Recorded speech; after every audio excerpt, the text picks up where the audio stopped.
मासूम? माया एक टक अपने सामने तलवार लिए खड़ी मासूम को देख रही थी। उसे यकीन नहीं हो रहा था कि काया और उसकी ऐसी हालत करने वाली मासूम ही थी। मासूम माया को ऐसे देख रही थी जैसे उसे पहली बार मिली हो। उसने अपने सामने बिना कपड़ों के खड़ी माया की बात का कोई जवाब नहीं दिया और सामने घुटने टेके हुए बैठी भीड़ की तरफ जाने लगी। मासूम, क्या हो गया है तुम्हें? अभी तो बस कपड़े काटे हैं, एक शब्द और निकाला ना चोरी तो इन तलवार से थारी जीभ काट दूंगी। मासूम, तुम ऐसा क्यों कह रही हो? क्या मासूम? क्या मासूम मासूम लगा रखा है? मारा नाम मोहिनी छे। मैं इस मंडी में थारी जैसी छोरिया का जिस्म बेचू सू। मासूम की बात सुनते ही माया और काया सन्न रह गए। माया जानती थी कि नारी काल ने उन्हें ब्रह्मचक्र में भेज दिया है, लेकिन ब्रह्मचक्र में किसी का कुछ और ही इंसान बन जाना माया ने पहली बार देखा था। उसने अभी भी हिम्मत नहीं हारी।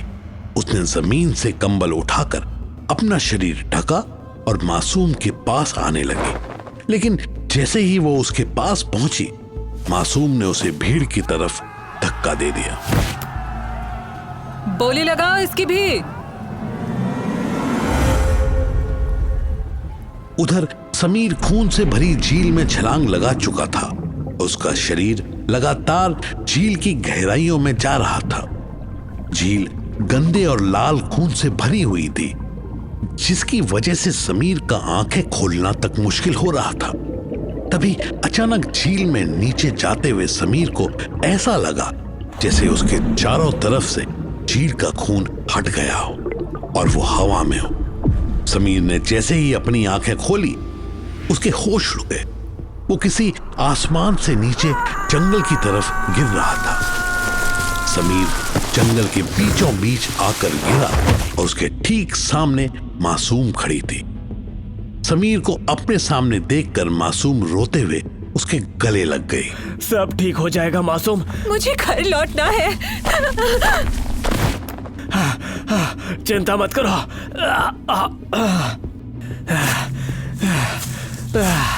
हम यहाँ से जल्दी ही निकल जाएंगे। लेकिन तुम्हें जो नरकंकाल यहाँ लाए थे, वो कहाँ है? समीर के सवाल पर मासूम उसे देखने लगी और उसने डरते हुए एक पेड़ की तरफ इशारा किया। समीर ने जैसे ही अपनी नजर घुमाई, वो सन्न रह गया। समीर और मासूम जिस जंगल में खड़े थे, उसके सारे पेड़ों पर नरकंकालों के सर लटके हुए थे, जो इस वक्त उन्हें देखकर हंस रहे थे। अब तक समीर इन नरकंकालों से लड़कर थक चुका था। उसे समझ नहीं आ रहा था कि वो इन्हें कैसे खत्म करे। जब समीर ने ध्यान से देखा तो उसे समझ आ गया कि इस बार नरकंकाल उन पर हमला नहीं कर रहे थे, बस हंस रहे थे और ये आने वाले किसी बड़े खतरे की निशानी थी।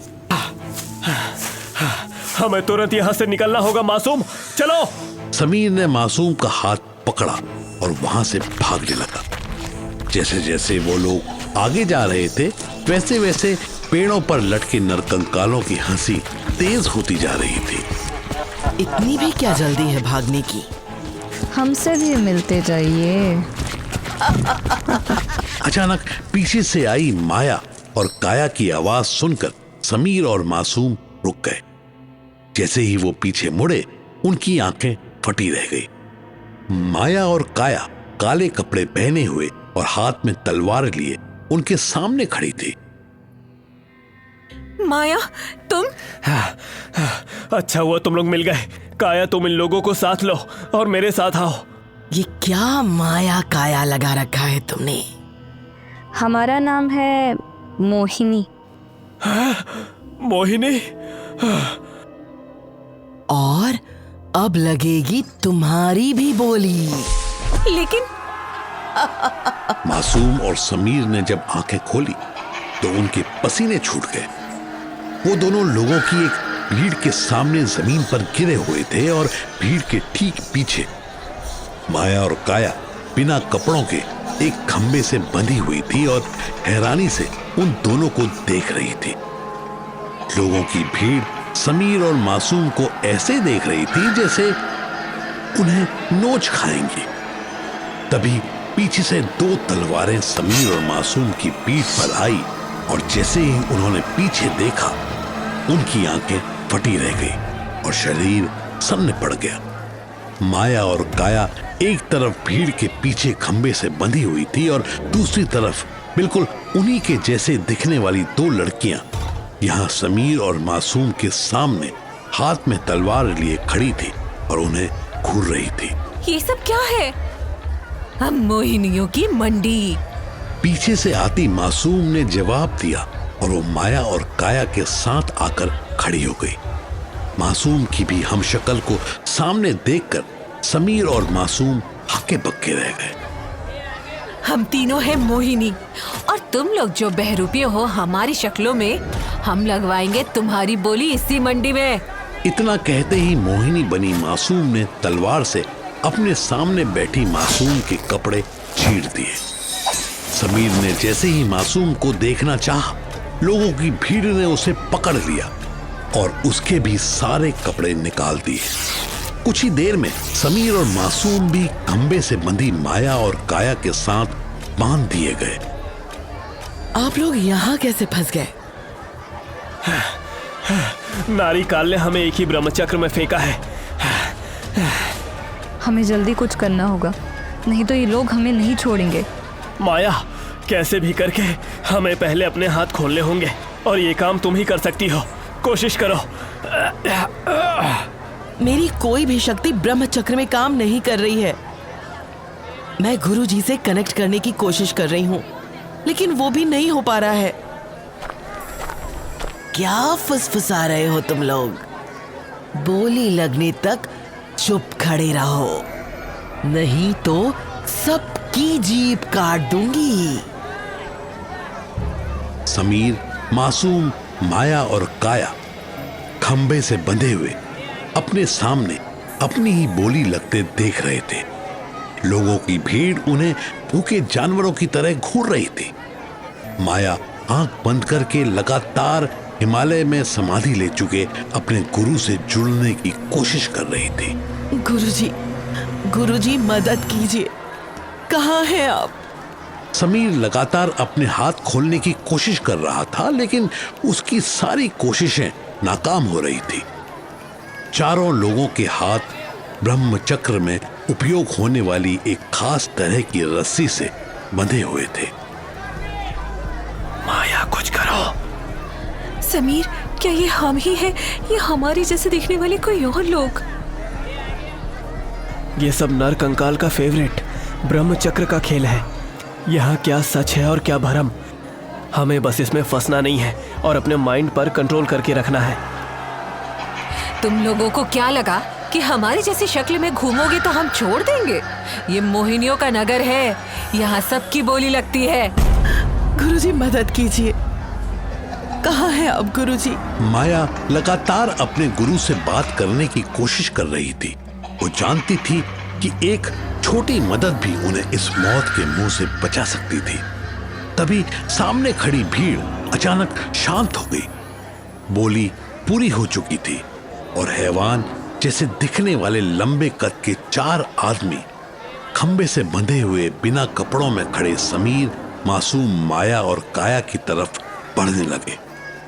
थोड़ी देर पहले ही काया के साथ जो हुआ उसे याद करके काया और माया फिर से सहम गए। मासूम की आंखों से भी आंसू गिरने लगे। तभी अचानक आसमान में कुछ आवाज हुई और आते हुए पल एक नीली रोशनी आकर चारों खंभों से टकरा गई। इससे पहले कि कोई भी कुछ समझ पाता, चारों लोगों के हाथ में बंधी वो खास रस्सी टूट चुकी थी। गुरुजी, थैंक यू गुरुजी। कुंवर साहब, अब आगे क्या करना है? ये भरम की दुनिया है, बस खुद के दिमाग को इसके भरम में नहीं फंसने देना। सब लोग मेरे पीछे आकर खड़े हो जाओ। समीर के कहे अनुसार माया, काया और मासूम उसके पीछे खड़े हो गए। सामने खड़ी भीड़ और उसके पीछे मोहिनी बनी खड़ी माया, काया और मासूम गुस्से से इन चारों को देख रहे थे। उन्हें समझ नहीं आ रहा था कि रस्सी से बंधे हुए इनके हाथ अपने आप कैसे खुल गए। 12 हाथ कुड़ खोलिया। गुस्से में खड़ी भीड़ ने हाथ में तलवारें उठा ली।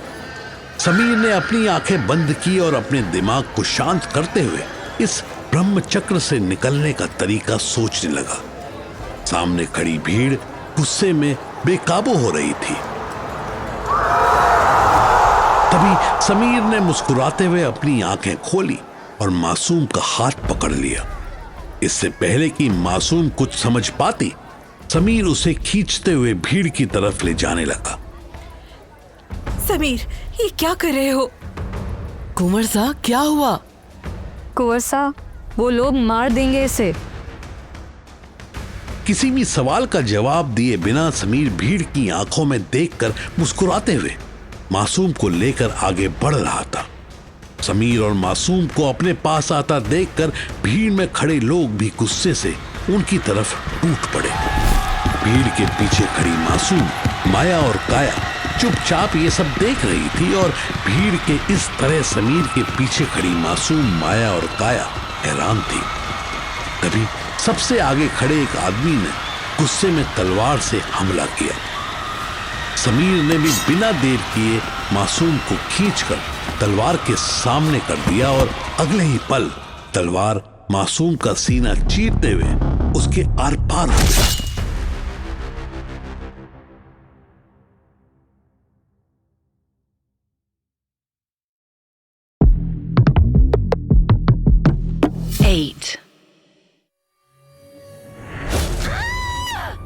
तलवार मासूम के सीने से पार हो चुकी थी।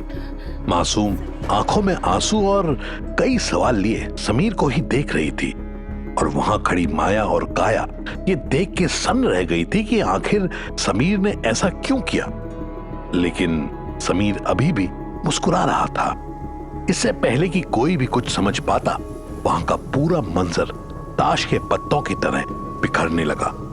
चारों तरफ तेज हवा का तूफान उठने लगा और वहां खड़ी भीड़ और उसके पीछे मोहिनी बनी खड़ी माया, मासूम और काया के शरीर पिघलने लगे। सब एक दूसरे का हाथ पकड़ लो। ये सब क्या हो रहा है समीर? मैंने कहा था ना मासूम कि मैं तुम्हें कुछ नहीं होने दूंगा। हम सभी लोग घर जा रहे हैं।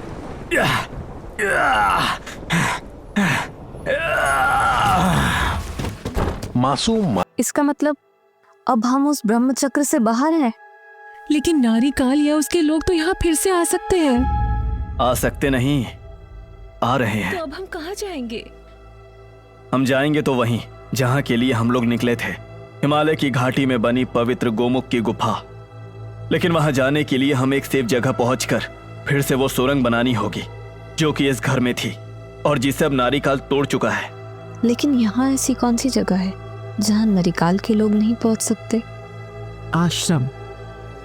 लेकिन मैं और कुंवर सा तो। फिक्र मत करो, मैं एक पवित्र लाल धागा अभिमंत्रित करके आप दोनों के हाथ पर बांध दूंगी। उसके बाद आप लोग भी हमारे साथ आश्रम के अंदर आ सकते हो।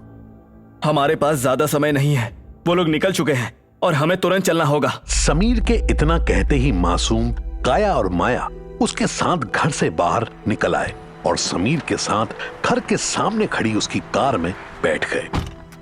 समीर ने बिना देर किए कार स्टार्ट की और लोनावला के जंगलों की तरफ घुमा दिया जहां माया के गुरु का आश्रम था। थोड़ी ही देर में कार मुंबई पुणे हाईवे पर थी और अब जाकर मासूम ने राहत की सांस ली। लेकिन अगले ही पल कार में जोर से ब्रेक लगे और सामने का नजारा कुछ ऐसा था जिसे देखते ही चारों लोगों की आंखें फटी रह गई। हाईवे पर कार के ठीक सामने नरकंकालों का झुंड हवा में लटका हुआ था और हर नरकंकाल कार की तरफ देखकर हंस रहा था। ये तो वही नरकंकाल है। इससे पहले कि समीर कुछ सोच पाता, कार की छत पर एक तेज आवाज हुई, मानो कोई झटके से कार पर कूदा हो। और अगले ही पल कार के शीशों पर लाल खून बहने लगा।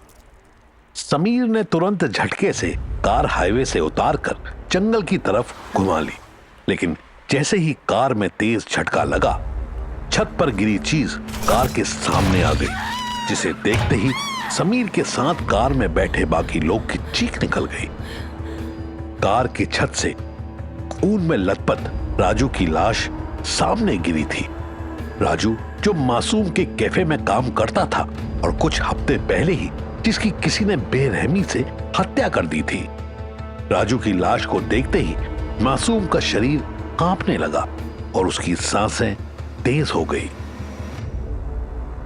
समीर ने कार आगे बढ़ाने की कोशिश की, लेकिन जैसे ही कार फिर से स्टार्ट हुई, जमीन में पड़ी राजू की लाश उठ खड़ी हुई और उसने जोर से कार के बोनट में अपना हाथ मारा। कार में बैठे लोगों की नजर जब फिर से सामने खड़ी राजू की लाश पर गई तो उनके होश उड़ गए। खून में सना राजू मासूम को देखकर हंस रहा था, लेकिन उसकी आंख से काले आंसू बह रहे थे और उसका एक हाथ समीर की तरफ इशारा कर रहा था, मानो वो कुछ कहना चाह रहा हो। इससे पहले कि मासूम कुछ समझ पाती, समीर ने कार का एक्सीलेटर दबाया और तेज रफ्तार में राजू के शरीर पर कार चढ़ाते हुए जंगल की तरफ बढ़ा दी। ये तुमने क्या किया? वो राजू था। नारी काल के लोग हमारे पीछे हैं और हमें रोकने के लिए उसने ये भरम रचा था। लेकिन कुंवर साहब सही कह रहे हैं, हमें ऐसे किसी भी जाल में नहीं फंसना है, इसीलिए हमें अपने दिमाग पर कंट्रोल करके रखना होगा। जंगल का रास्ता कच्चा और ऊंचा नीचा था, लेकिन इससे समीर को कोई फर्क नहीं पड़ रहा था। उसका ध्यान जल्दी से जल्दी आश्रम पहुंचने पर था। कार जंगल के कच्चे रास्ते पर भी अपनी पूरी रफ्तार से दौड़ रही थी और कुछ ही देर में वो लोग जंगल की कार, तू अपना सोच। इतना कहते ही समीर ने कार की डिग्गी खोली और उसमें से पेट्रोल से भरा एक डब्बा निकाल लिया। नरकंकाल ने भी अपनी तेज नाखून से समीर पर हमला कर दिया। हमला इतना तेज था कि नरकंकाल के नाखून ने समीर की शर्ट चीरते हुए उसकी पीठ पर अपनी खरोंच छोड़ दी। लेकिन नरकंकाल के इतने पास आने का समीर ने फायदा उठाया और अपने दूसरे हाथ से डिग्गी में पड़ी हॉकी स्टिक उठाकर सीधे नरकंकाल के सर पर वार कर दिया, जिससे वो सीधे जमीन पर आ गिरा। इससे पहले कि समीर आगे कुछ करता, समीर पर पड़ा नरकंकाल हंसने लगा और दूसरी तरफ देखने लगा। समीर और बाकी लोगों ने जब दूसरी तरफ नजर घुमाई तो वो सन्न रह गए। दूसरी तरफ नरकंकालों का पूरा झुंड आ चुका था। माया, तुम अपना काम शुरू करो, हमें तुरंत सुरंग में जाना होगा। समीर के कहते ही माया ने अपने मंत्र पढ़ना शुरू किया और समीर ने बिना देर किए जमीन पर पड़े नरकंकाल से लेकर अपने और साथ खड़े बाकी लोगों के चारों तरफ पेट्रोल छिड़क दिया, एक घेरा बना दिया और अगले ही पल माचिस निकालकर उसने पेट्रोल में आग लगा दी। आग लगते ही जमीन पर पड़ा नरकंकाल उसमें जलने लगा, जिसे देखते ही नरकंकालों का पूरा झुंड गुस्से में समीर की तरफ टूट पड़ा। लेकिन आग की लपटें ऊंची थी और उनको पार करना नरकंकालों के लिए मुश्किल था। इससे सारे नरकंकाल समीर के ऊपर आसमान में मंडराने लगे। माया ने मंत्र पढ़ते हुए लाल धागा निकाला और एक एक करके मासूम काया और समीर के हाथ में बांध दिया। तभी आसमान में मंडराते नरकंकाल नीचे आने लगे, जिन्हें देखकर हाथ में हॉकी स्टिक पकड़े हुए समीर कार की छत पर चढ़ गया। माया, तुम सुरंग का रास्ता खोलो, इन्हें मैं देखता हूँ। इतना कहते ही समीर ने हवा में हमला करके नरकंकालों के सरों पर वार करना शुरू कर दिया। मासूम एक टक समीर को देखे जा रही थी। उसने इससे पहले समीर को इस तरह से लड़ते नहीं देखा था। आज समीर नहीं, कुंवर। और जिसकी आंखों में सबसे ज्यादा डर था वो था समीर।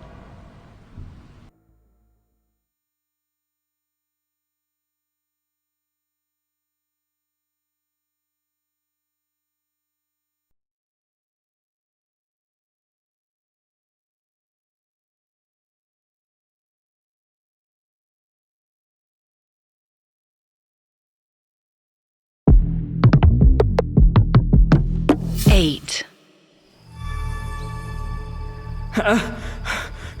तुम दरवाजे के बाहर खड़ा इंसान कोई और नहीं बल्कि रिया थी। रिया जिसकी कुछ महीने पहले पुणे के जंगल में बड़ी बेरहमी से हत्या कर दी गई थी और जिसकी खबर सुनते ही पूरे शहर में हलचल मच गई थी। वही रिया सबके सामने आश्रम के बगीचे में खड़ी थी। रिया को सामने देखकर सारे लोग चौंक गए थे। सबके दिमाग में कई सवाल घूम रहे थे। तुमने तो मुझे अकेला छोड़ दिया था समीर। देखो ना, मैं आ गई। क्या कर रही हो तुम? समीर रिया से नजरें नहीं मिला पा रहा था और मासूम की नजर इस तरह से घबराते हुए समीर पर थी।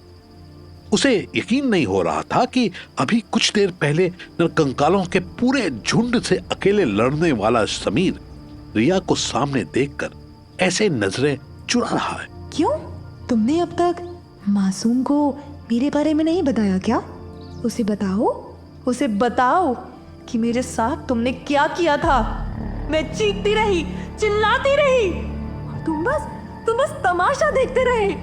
रिया की बातें सुनते ही मासूम की आंखों से आंसू गिरने लगे, लेकिन वहां खड़ी माया कुछ सोचते हुए बस चारों तरफ देखे जा रही थी, मानो वहां हो रही बातों से उसे कोई फर्क नहीं पड़ रहा था। मैं मजबूर था रिया, मेरा पूरा परिवार। गुरुजी के आश्रम में तो कोई आत्मा नहीं आ सकती थी और लाल धागा तो सिर्फ आपने और काया ने बांधा है, तो फिर ये कैसे? माया के इतने कहते ही समीर भी चारों तरफ देखने लगा।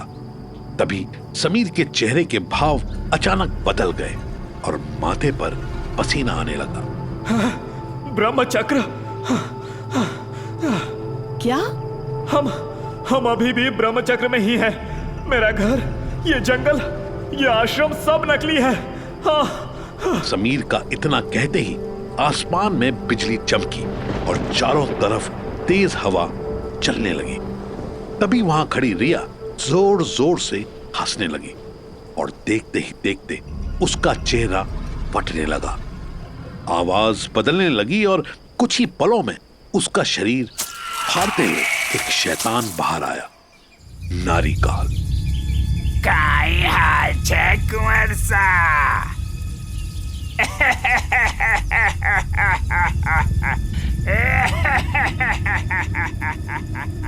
नारिकाल को सामने देखकर चारों लोग सन्न रह गए। उन्हें यकीन नहीं हो रहा था कि वो अभी भी ब्रह्मचक्र में फंसे हुए थे। तुम लोग भूल गए थे कि ब्रह्मचक्र का ये खेल मन्ने घणो पसंद है। नारिकाल ने हवा में अपना हाथ उठाया और सामने खड़ा समीर का शरीर हवा में उठ गया। ऐसा लग रहा था कि किसी ने समीर की गर्दन पकड़कर उसे हवा में उठा दिया हो। समीर का दम घुट रहा था और उसका शरीर दर्द से छटपटा रहा था।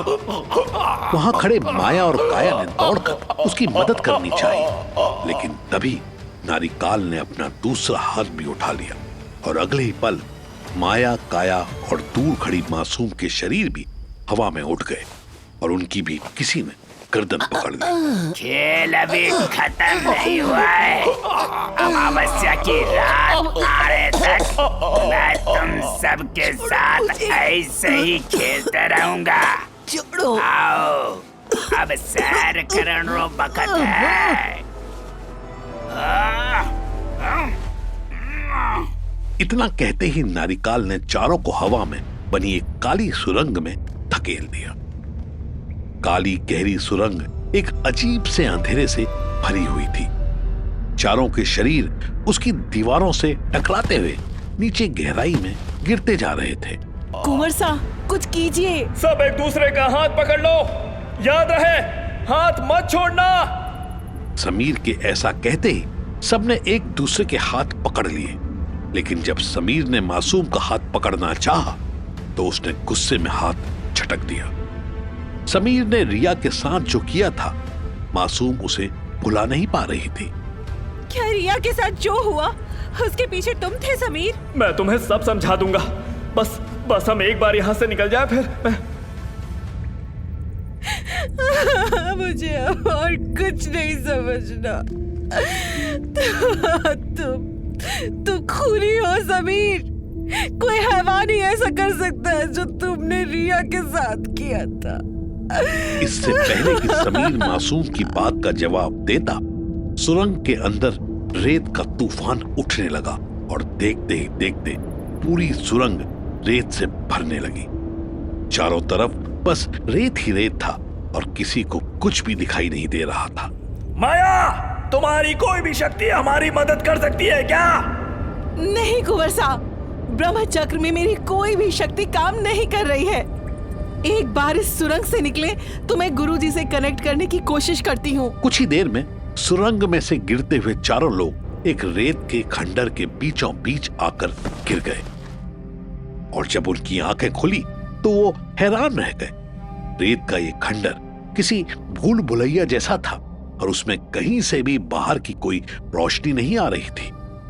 खंडर के अंदर अजीबोगरीब कमरे और रास्ते थे और हर मोड़ पर एक मशाल जली हुई थी। खंडर के अंदर चारों लोगों का दम घुट रहा था और जब भी वो सांस ले रहे थे तो उन्हें सड़े हुए मांस की बदबू आ रही थी। ये हम कहाँ आ गए? मुझे नहीं पता, कोई पुरानी भूल भुलैया लगती है। सभी लोग साथ रहना। समीर ने दीवार पर टंगी मशाल अपने हाथ में ली और सब लोग एक साथ धीरे धीरे आगे बढ़ने लगे। खंडर में थोड़ा आगे बढ़ने पर ही उनको जोर जोर से चूहों की आवाजें आने लगी। आवाजें खंडर में दूसरी तरफ बने एक बड़े हॉल से आ रही थी। उन लोगों ने आती हुई आवाजों की तरफ चलना शुरू किया। जैसे ही वो लोग हॉल के दरवाजे तक पहुंचे, उन्होंने जो अपने सामने देखा उसे देखकर उनकी रूह कांप उठी। खंडर के बीच में बने इस बड़े से हॉल में खून से लथपथ इंसान टंगे हुए थे। कुछ लाश बन चुके थे और कुछ में थोड़ी बहुत जान बाकी थी और हाथी जितने बड़े आकार के काले चूहे इन इंसानों को खा रहे थे। अगर इन चूहों ने भी हमें देख लिया तो हम भी यहाँ टंगे होंगे। तो अब क्या करें? हमें यहाँ से निकलना होगा, अभी के अभी। मासूम! समीर के आवाज देने पर मासूम दूसरी तरफ देखने लगी। वो अभी भी समीर से नाराज थी। देखो, मैं समझ सकता हूँ कि तुम्हें कैसा लग रहा होगा, लेकिन ट्रस्ट में, मैंने जो 100 साल नारी काल के लिए काम किए हैं वो कभी भी मुझे सही नहीं लगे। लेकिन मैं मजबूर था। ये सब समझने समझाने का अभी सही समय नहीं है मासूम। एक बार हम यहाँ से निकल जाएंगे, फिर तुम अपने सारे सवाल जवाब कर लेना। मैं यहाँ से निकलकर तुम्हें सब कुछ बताता हूँ। अभी सभी लोग अपनी सेफ्टी के लिए एक एक मशाल अपने हाथ में ले लो और मेरे साथ आओ। समीर के कहने पर सबने एक एक मशाल अपने हाथ में ले ली और उसके साथ दूसरी तरफ जाने लगे। लेकिन जैसे ही वो आगे बढ़े, उन्हें पास के एक कमरे में से चूहे की आवाज आने लगी। चारों के पैर वहीं रुक गए। समीर ने जैसे ही अपनी मशाल उस कमरे की तरफ घुमाई तो सबके होश उड़ गए और माथे पर पसीना बहने लगा। हाथी जितना बड़ा एक काला चूहा उन चारों को कमरे में से घूर रहा था। इससे पहले कि कोई कुछ सोच पाता, चूहा अपनी नाक सिकोड़े हुए उनकी तरफ बढ़ने लगा। शुभ, आगे मत बढ़ना। समीर मशाल की आग दिखाकर चूहे को पीछे हटाने का इशारा करने लगा, लेकिन चूहे पर इसका कोई असर नहीं हो रहा था। चूहे का शरीर इतना बड़ा था कि वो एक बार में इन चारों को जिंदा निकल सकता था। जैसे जैसे चूहा पास आ रहा था, चारों की दिल की धड़कनें तेज होने लगी थी। चूहे के अंदर से एक असहनीय बदबू आ रही थी और उसके बड़े शरीर पर कई सारे कीड़े रेंग रहे थे। आगे मत आना। चूहा कमरे के बाहर आ चुका था। उसने अपने आगे का पैर उठाया और समीर को एक तरफ धकेल दिया। चूहे ने अपने दूसरे पैर से माया और उसके साथ खड़ी मासूम को भी दूसरी तरफ धकेल दिया। अब चूहे के सामने काया खड़ी थी। चूहा धीरे धीरे उसकी तरफ बढ़ने लगा। काया की सांसें तेज हो रही थी। चूहे ने अपनी नाक काया के ऊपर रखी और उसे अपने मुंह से उठाकर जोर से झटके से जमीन पर फेंक दिया। जैसे ही काया जमीन पर गिरी, अगले ही पल उसका इंसानी रूप चला गया और वो 2 सर वाली काली बिल्ली के रूप में सामने आ गई। जैसे ही चूहे ने 2 सर वाली काली बिल्ली देखी, वो खुशी से अपना सर जोर जोर से घुमाने लगा और अगले ही पल वो काया के बिल्कुल पास आ गया। काया को चूहे की आंखों में अपनी मौत साफ दिख रही थी। चूहे ने अपने पंजों में काया को उठा ली। दूर जमीन पर गिरे समीर, माया और मासूम ने जब ये देखा तो वो काया की मदद करने के लिए दौड़कर आगे बढ़े, लेकिन जैसे ही वो चूहे तक पहुंचे, चूहे ने पंजों में फंसी काया को उठाकर सीधे अपने मुंह में दबाया और अंदर निकल लिया। काया! काया!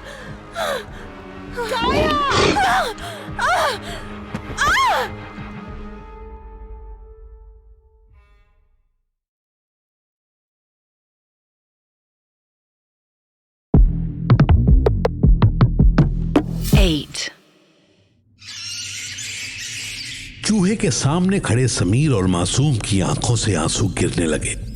वहीं माया जमीन पर घुटने टिकाकर जोर जोर से रोने लगी।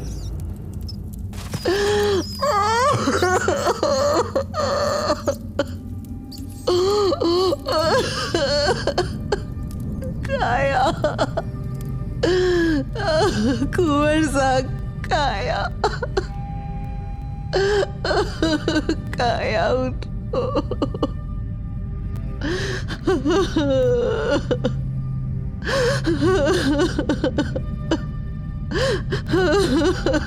काया। समीर के पास माया को देने के लिए कोई जवाब नहीं था। उन सबको समझ आ गया था कि शायद उन्होंने काया को हमेशा के लिए खो दिया है। तभी खंडर के अंदर रेत का तेज तूफान उठने लगा। चारों तरफ रेत ही रेत उड़ने लगी। खंडर की दीवारें टूटने लगी और सारे चूहे इधर उधर भागने लगे।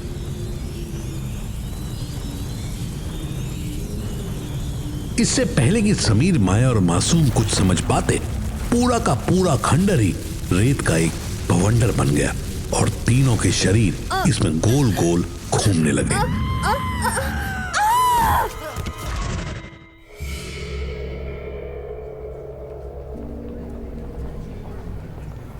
समीर, माया और मासूम ने जब आंखें खोली तो उनके होश उड़ गए और उन्होंने एक दूसरे के हाथ पकड़ लिए। वो एक राज दरबार के बीचों बीच जमीन पर गिरे हुए थे और शाही सैनिकों ने उन्हें घेरा हुआ था। कौन हो तुम? तुम्हें क्या लगा कुंवर सा से तुम्हारी शक्ल मिलती है तो राजगढ़ का शाही परिवार धोखा खा जाएगा? राजगढ़? राजगढ़ सुनते ही समीर, मासूम और माया के दिल की धड़कनें तेज हो गई। ब्रह्मचक्र ने उन्हें 1923 के राजगढ़ में पहुंचा दिया था। महाराज के आने तक तीनों घुसपैठियों को जेल में डाल दो और पता करो कि इन्हें हमारे राज्य में किसने भेजा है। नहीं, रुकिए, मेरी बात सुनिए। आप गलत समझ रहे हैं। इससे पहले कि समीर उन्हें अपनी बात समझा पाता, राजगढ़ के सैनिकों ने तीनों को महल की जेल में डाल दिया। ये तो हम पुराने राजगढ़ में आ गए। हमें कैसे भी करके यहां से निकलना होगा। अमावस्या के लिए अब ज्यादा दिन नहीं बचे हैं। ऐसा कहकर समीर ने मासूम की तरफ देखा, लेकिन वो अभी भी समीर से नाराज थी। मासूम ने सर दूसरी तरफ घुमा लिया।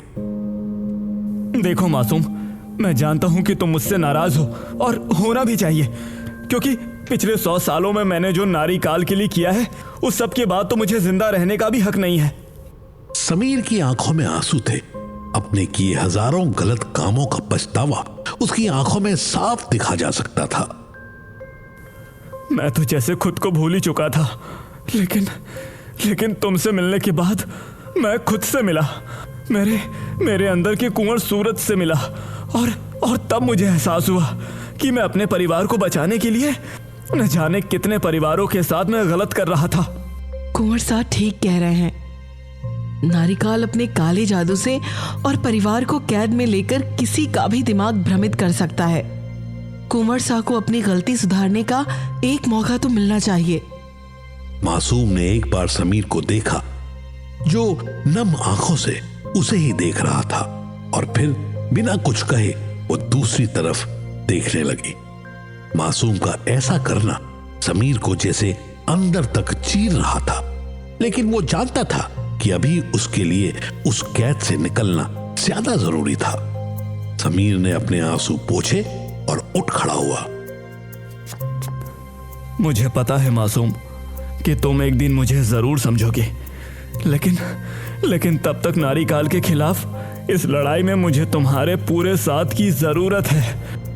क्या सही है क्या गलत मुझे कुछ समझ नहीं आ रहा, लेकिन एक प्रॉमिस मैं भी करती हूँ, नारिकाल को खत्म किए बिना मैं चैन से नहीं बैठूंगी।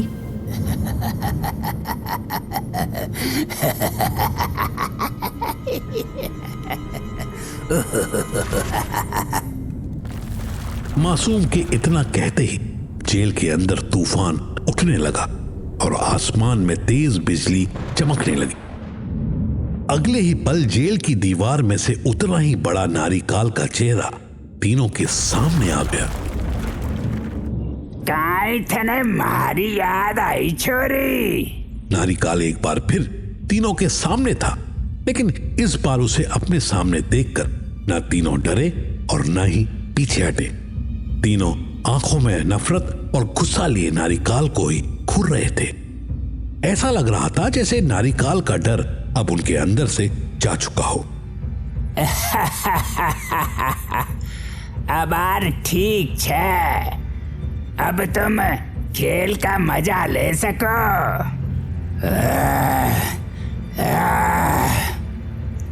अमावस्या तक मैं तुम्हें ऐसे ही खिलाता रहूंगा और फिर अमावस की रात आ छोरी मारी।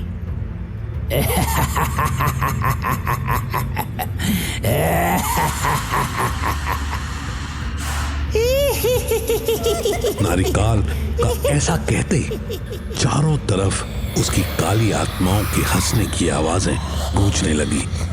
अगले ही पल नारिकाल वहां से गायब हो गया और उसके जाते ही पूरा मंजर ऐसा शांत पड़ गया जैसे कुछ हुआ ही ना हो। हमारे पास समय बहुत कम है, अब आगे क्या करना है कुंवर शाह? अब हमारे पास बस एक ही रास्ता बचा है, गोमुख की पवित्र गुफा। नारिकाल को खत्म करने का बस एक यही रास्ता है। उसको लगा वो श्राप ही उसे मारेगा। लेकिन वो श्राप है क्या? रुकमा का श्राप। रुकमा का श्राप? नारिकाल एक गरीब घर में पैदा हुआ था और बचपन से ही उसका झुकाव काले जादू और तंत्र विद्या की तरफ था। नारिकाल घर से ज्यादा अपने गांव के जंगलों में घूमता रहता। ऐसा लगता मानो जैसे उसे किसी चीज की तलाश हो। और ऐसे ही जंगल में ही एक दिन उसकी मुलाकात कुछ तांत्रिकों से हुई और फिर हर रोज नारिकाल घर से भागकर जंगल आने लगा और दिन भर उन तांत्रिकों के पास रहने लगा। बच्चे, तू हर दिन हमारे पास आता है, क्या चाहिए तुझे? पूरी दुनिया। ठीक है। और जब नारिकाल बड़ा हुआ तो अपना घर छोड़कर वो उन तांत्रिकों के साथ ही रहने लगा। कई सालों तक जंगल में तांत्रिकों के साथ रहने के बाद नारिकाल अचानक एक दिन वहां से चला गया और उन तांत्रिकों से मिले तंत्र विद्या के ज्ञान के साथ ही उसके अंदर कई गलत आदतें बढ़ने लगी, जिन्होंने उसे एक शैतान बना दिया। और इनमें सबसे ऊपर थी उसकी काम वासना। वो अपनी काली शक्तियों से लड़कियों और औरतों को वश में करता और फिर उनके साथ कई दिनों तक अपनी हवस मिटाता था।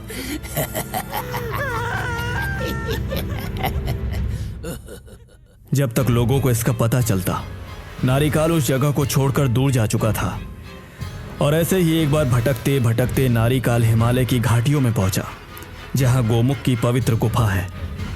गोमुख ही वो स्थान है जहां से गंगा निकलती है और सदियों से कई ऋषि मुनि वहां तपस्या के लिए जाते रहे हैं।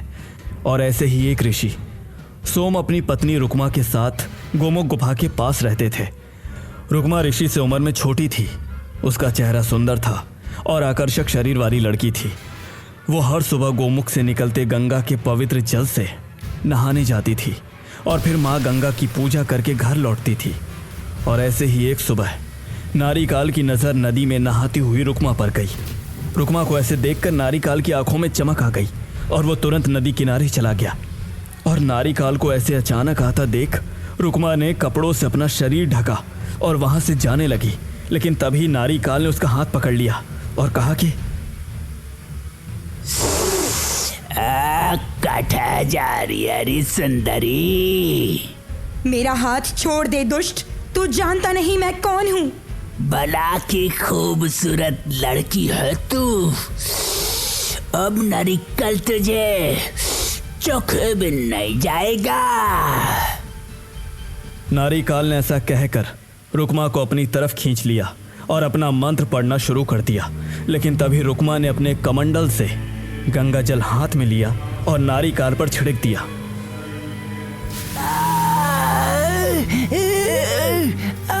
और जैसे ही गंगा जल नारीकाल के शरीर पर पड़ा, उसके शरीर में जगह जगह घाव बनने लगे, मानो किसी ने जलते हुए कोयले उसके ऊपर फेंक दिए हों। दर्द से कराहता नारीकाल दूर जाकर जमीन पर गिर गया।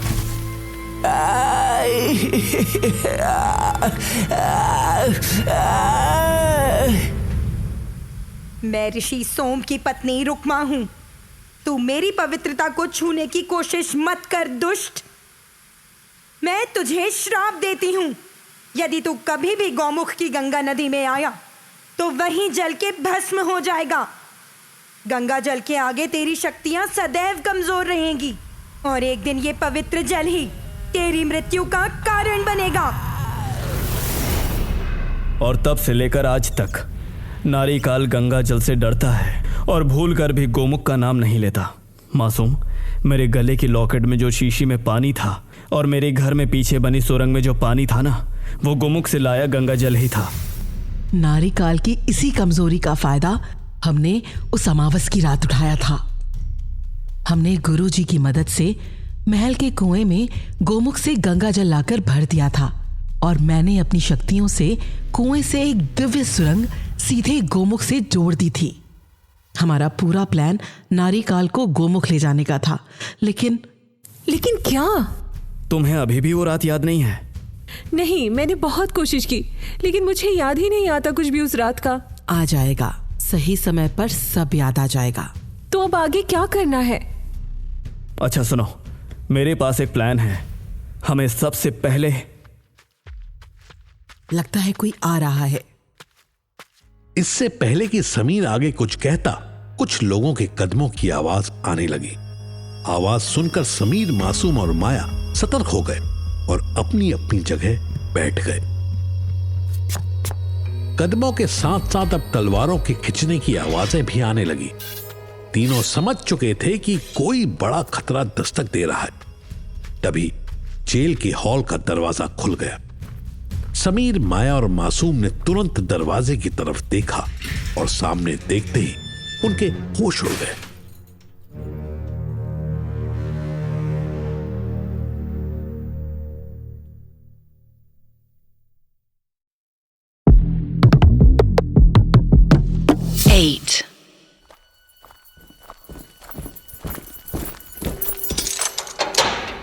कुंवर सा, ये हैं वो बहरूपिये। जेल के दरवाजे पर कुंवर सूरज प्रताप, अंबिका और माया देवी खड़े हुए थे और वो जेल के अंदर बैठे समीर, मासूम और माया को देख रहे थे। नहीं, ये नहीं होना चाहिए था। अब क्या करें? कुंवर सा, इनकी शक्लें तो सचमुच हमारे जैसी हैं। ये कैसे हो सकता है? कौन हो तुम लोग और ऐसे बहरूपिया बन के महल में क्यों घुसे? देखो, तुम लोग जैसा सोच रहे हो वैसा नहीं है। लगता है ये नारीकाल की कोई नई चाल है सूरज। हाँ, सही कहा तुमने। हमें नारीकाल ने ही यहाँ भेजा है। मासूम का ऐसा कहते ही सामने खड़े कुंवर सूरज, अंबिका और माया देवी एक कदम पीछे हो गए और उन्होंने तुरंत अपनी तलवारें मासूम की तरफ तान दी। तभी समीर तुरंत उठा और मासूम के पास आ गया। ये तुम क्या कर रही हो मासूम? भूलो मत कि हम ब्रह्म चक्र में हैं और हमें ये नहीं पता कि नारीकाल ने हमें किसी भरम की दुनिया में भेजा है या फिर हम सच में 100 साल पहले के राजगढ़ में हैं। अब तक ब्रह्मचक्र में हमें जो भी लोग मिले हैं उनका बिहेवियर उनकी ओरिजिनल पर्सनालिटी से अलग था। ध्यान से देखो, इन तीनों के रिएक्शन बिल्कुल वैसे हैं जैसे असली कुंवर सूरज, अंबिका और माया देवी के होते। ठीक है, लेकिन अगर ये भी नारी काल का कोई छलावा हुआ तो? ये रिस्क तो हमें लेना ही पड़ेगा। और कोई ऑप्शन है तुम्हारे पास? मासूम की बात सुनकर समीर भी सोच में पड़ गया। तभी सामने खड़ा कुंवर सूरज हाथ में तलवार लिए आगे आ गया। क्यों ना तुम सबका सर धड़ से अलग करके नारी काल के पास भेज दो? बिल्कुल, लेकिन ऐसा करने में तुम्हारा ही नुकसान है। मतलब ये कि हम लोग नारी काल के ब्रह्मचक्र में कैद हैं और 2024 से आए हैं, और तुम और मैं तो बोलते जाओ। मैं तुम्हारा ही भविष्य हूँ। राजगढ़ पर बहुत बड़ा खतरा मंडरा रहा है, सब कुछ बर्बाद होने वाला है। मासूम और समीर की बात सुनकर कुंवर सूरज ने अपनी तलवार नीचे कर ली। ब्रह्मचक्र और भविष्य से आने की बात सुनकर कुंवर के साथ साथ माया देवी और अंबिका को भी हैरान कर दिया था। कुंवर सूरज का दिमाग ये सब मानने को बिल्कुल तैयार नहीं था, लेकिन उसे मासूम और समीर की आंखों में एक सच्चाई दिखाई दे रही थी। हमें एक मौका दो, हम लोग सब समझाते हैं। कुंवर ने दूर खड़े सारे सैनिकों को बाहर भेज दिया और माया देवी और अंबिका के साथ वो भी जेल के अंदर आ गया। सब लोग आमने सामने थे और कुंवर ने एक तरफ अपनी तलवार रखी हुई थी। मुझे सब जानना है, बताओ। समीर ने एक एक करके सब बताना शुरू किया। उसने बताया कि मासूम और माया अंबिका और माया देवी का ही पुनर्जन्म है और वो खुद भविष्य से आया कुंवर सूरज ही है जो 100 साल से राजगढ़ के अपने शाही परिवार को नारीकाल की कैद से निकालने के लिए उसके दिए काम कर रहा था। समीर की बताई बातें सुनकर सामने बैठे कुंवर अंबिका और माया देवी की आंखों से आंसू बहने लगे। लेकिन हमने तो नारीकाल को खत्म करने की पूरी तैयारी की है। उसका वो श्राप ही उसकी मृत्यु का कारण बनेगा। इसीलिए हमने महल के शाही कुएं में गोमुख से लाया हुआ पवित्र गंगा जल भी भर दिया है। फिर ऐसा क्या होने वाला है अमावस्या की रात को? माया देवी का सवाल सुनकर मासूम भी समीर की तरफ देखने लगी। उसकी आंखों में भी उस रात से जुड़े कई सवाल थे। हाँ समीर, मुझे सब याद आ चुका है, लेकिन अमावस्या की वो रात अब तक याद नहीं आई। क्या हुआ था उस रात को? मौत का तांडव।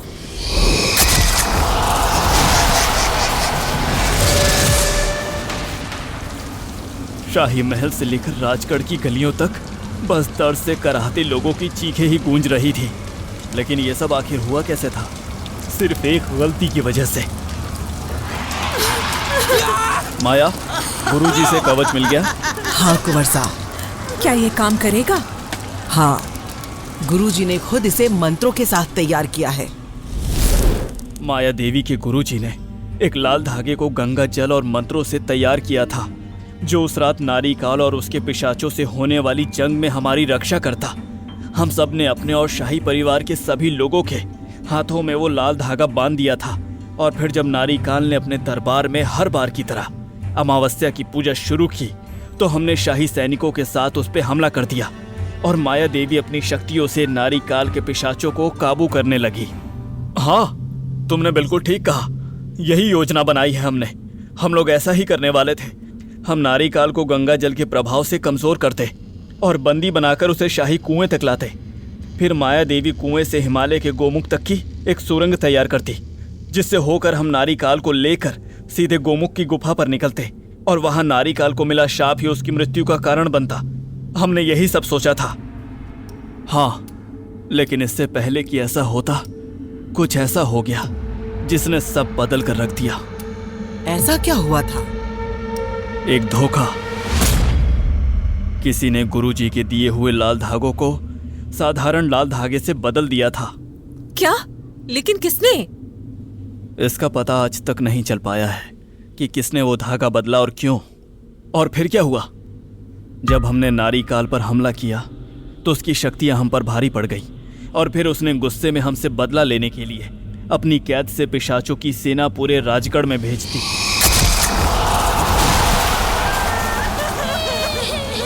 उन पिशाचों ने राजगढ़ में ऐसा आतंक मचाया जिसे सोचते हुए आज भी मेरी रूह कांप जाती है। बच्चे बूढ़ों को जिंदा जला दिया गया।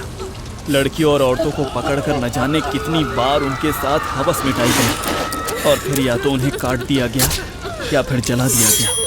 चारों तरफ लोग बस अपनी जान बचाने के लिए इधर उधर भाग रहे थे। और हम लोग?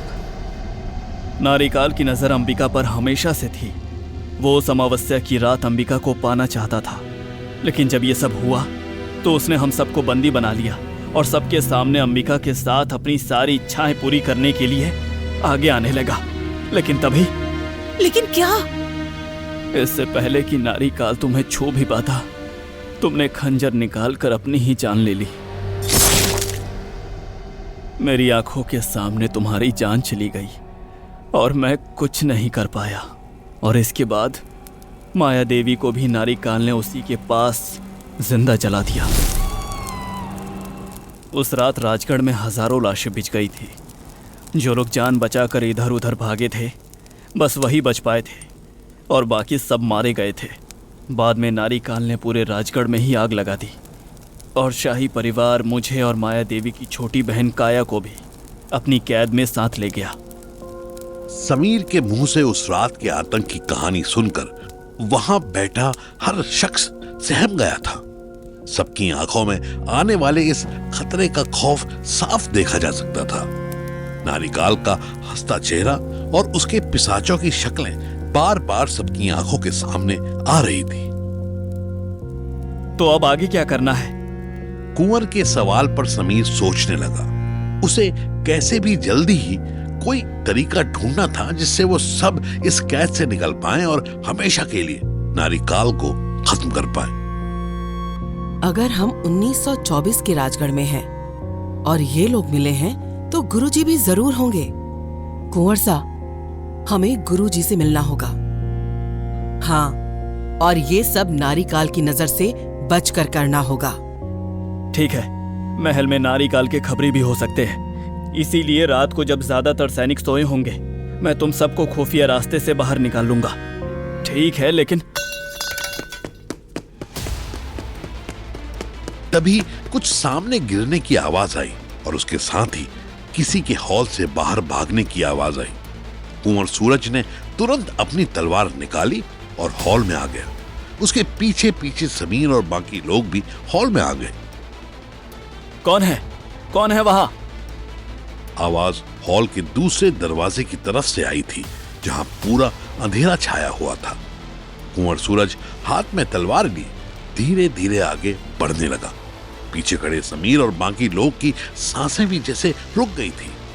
सबकी नजर आगे बढ़ते कुंवर सूरज पर थी। कौन है वहां? बाहर आओ। कुंवर ने फिर से आवाज लगाई, लेकिन इस बार भी उसे कोई जवाब नहीं मिला। धीरे धीरे आगे बढ़ते हुए कुंवर हॉल के दूसरी तरफ अंधेरे वाले हिस्से में घुस गया। अंधेरा इतना ज्यादा था कि पीछे खड़े समीर, मासूम और बाकी लोग कुंवर सूरज को नहीं देख पा रहे थे। कुंवर ने धीरे से हॉल का दरवाजा खोला और अपना कदम बाहर रखा।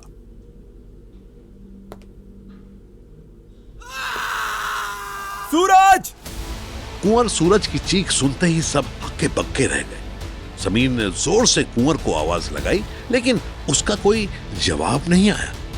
इस तरह अचानक कुंवर के चिल्लाने और फिर लौट के ना आने से सब लोग मन ही मन घबराने लगे।